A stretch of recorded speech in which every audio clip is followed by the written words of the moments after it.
శ్రీమాత్రే నమః. శ్రావణ మంగళవారం మంగళగౌరి వ్రత కథ ఈరోజు చెప్పుకోబోతున్నాం. అనగనగా బ్రాహ్మణ దంపతులు పెళ్ళయి చాలా కాలమైన సంతతి కలని కారణంగా ఈశ్వరుడి గురించి తపస్సు చేశారు. పరమేశ్వరుడు ప్రత్యక్షమై అల్పాయుష్కుడైన కొడుకు కావాలా, 5వ తనం లేని కూతురు కావాలా అని అడిగాడు. అల్పాయుష్కుడైనప్పటికీ కొడుకునేయమని ప్రార్థించారు వారు.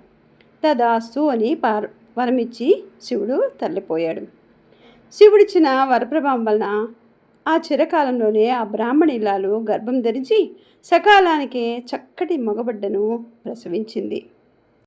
తక్షణమే యమభటులు వచ్చి ఆ బిడ్డను తమతో తీసుకుపోబోయారు. బాలింతరాలైన బ్రాహ్మణ స్త్రీ బోర్ను విలిపించింది. లేక లేక కలిగిన బిడ్డ వీడు పురుడు తీరేదాకా ఆగి తదుపరి తీసుకెళ్లమని కోరింది. ఆ తల్లి కోరికను మన్నించి యమదూతలు వెళ్ళిపోయి పురుడు తీరగానే వచ్చారు. అప్పుడు ఆమె, తండ్రులారా, మాటలు రానిదే మానవుడు కాలేడు కదా, కనుక మా శిశువు నోరారా అమ్మ నాన్న అని పిలిచే వరకు ఆగి ఆ ముచ్చటైనా గైకుమని అడిగింది. సరే అని వెళ్ళిపోయారు కింకరులు. ఆ విధంగా అనేక కారణాలు చెప్పసాగింది. ఒక రోజున తల్లి బిడ్డకు తలంటూ త్వరలో మరలా రాబోయే యమభటులను తలుచుకొని దుఃఖించసాగింది. తల్లి విచారిస్తుందని తెలుసుకున్న బిడ్డ, ఎందుకమ్మా ఏడుస్తున్నావు అని అడగ్గా ఆమె జరిగిందంతయు వివరించింది. విషయం తెలుసుకున్న ఆ బాలుడు, అమ్మా, ఎలాగూ అల్పాయుష్కుడైనయ్యాను, 10 కాలాల నుండి పుణ్యం చేసే అవకాశం లేదు, కాబట్టి ఇప్పుడు నాకు కాశీ వెళ్ళి రావాలనుంది, కనుక నన్ను వెంటనే పంపించు. ఈ లోపల యమదూతలు వస్తే నేను వచ్చేదాకా ఆగమను అని చెప్పి బయలుదేరాడు. బిడ్డను ఒంటరిగా పంపలేని తల్లిదండ్రులు అతనికి మేనమామ తోడిచ్చి కాశీకి పంపారు. వారిద్దరూ కాశీకి వెళ్తూ ఉండగా మార్గ మధ్యలో ఒక పూల తోటలో బస చేశారు.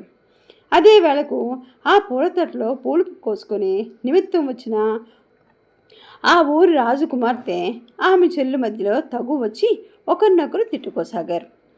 అందుకు కోపగించిన రాజు కూతురు, నాకు ఈ రాత్రి పెండ్లి కాబోతూ ఉంది, అదిగాక మా అమ్మ శ్రావణ మంగళవారం నోము నోచుకొని నాకు వాయినమిస్తుంది, ఆ వ్రతమహిమలన నీ శాపనార్థాలు తిట్లు ఫలించవు అంటూ చేతిలో పూలను నేల మీదే పారబోయగా ఆ పూలన్నీ తిరిగి చెట్ల కొమ్మలకు ఎగిరి అతుక్కుపోయాయి.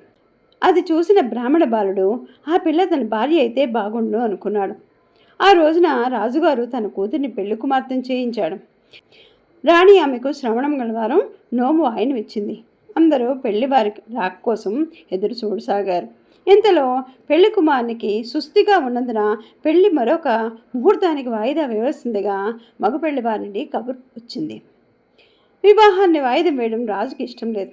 తాను నిశ్చయించిన ముహూర్తానికి వివాహం చేయకపోవడం పరువు తక్కువగా భావించి పొరుగురికి చెందిన వారికి ఇక్కడ విషయం తెలియదనే తలంపుతో మేనమామ మేనల్లుడని ఒప్పించి ఆ మేనల్లుడికి తన కూతురినిచ్చి పెళ్లి జరిపించాడు. ఆ రాత్రి కలలో మంగళగౌరి కనిపించింది. అమ్మాయి, ఈ రాత్రి నీ భర్తకు పాము గండం ఉంది, జాగ్రత్తగా ఉండి ఆ పామును నీ తల్లి నీకు వాయనమిచ్చిన కుండలోకి పట్టి గట్టిగా మూతనుంచమని ఆజ్ఞాపించింది.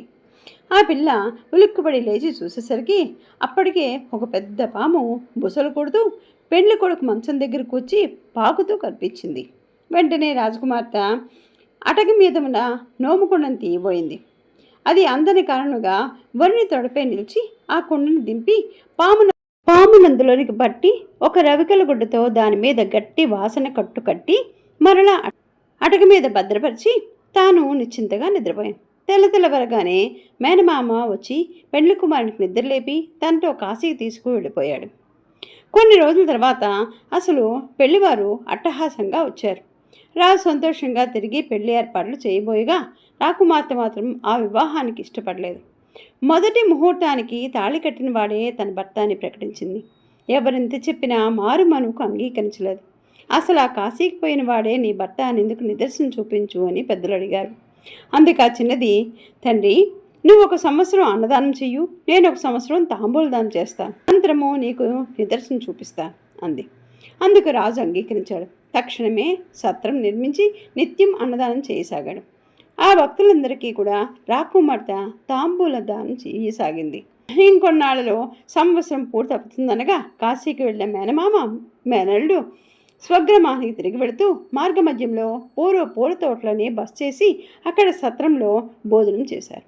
అనంతరము రాకుమార్తె వద్దకు తాంబూలదానం పరిగ్రహిస్తుండగా ఆమె ఆ బ్రాహ్మణ యువకుడిని గుర్తుపట్టి అతని చేతులను పట్టుకొని ఇతరే నా పెనిమిటి అని ఎలుగెత్తి పలికింది.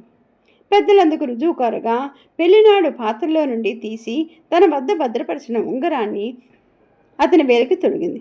అది సరిగ్గా సరిపోయింది. పిమ్మట ఆ రాత్రి కల్లో మంగళగౌరి చెప్పిన పాము విషయం చెప్పి అటు తర్వాత పామును దాచి ఉన్న కుండను తీసి చూపించగా ఆమె బంగారు పామే కనిపించింది. అన్ని రుజువులు సరిపడగా వలన పెద్దలు ఆమె వాదనను అంగీకరించారు. రాజు యథావిధిగా వివాహం చేశాడు.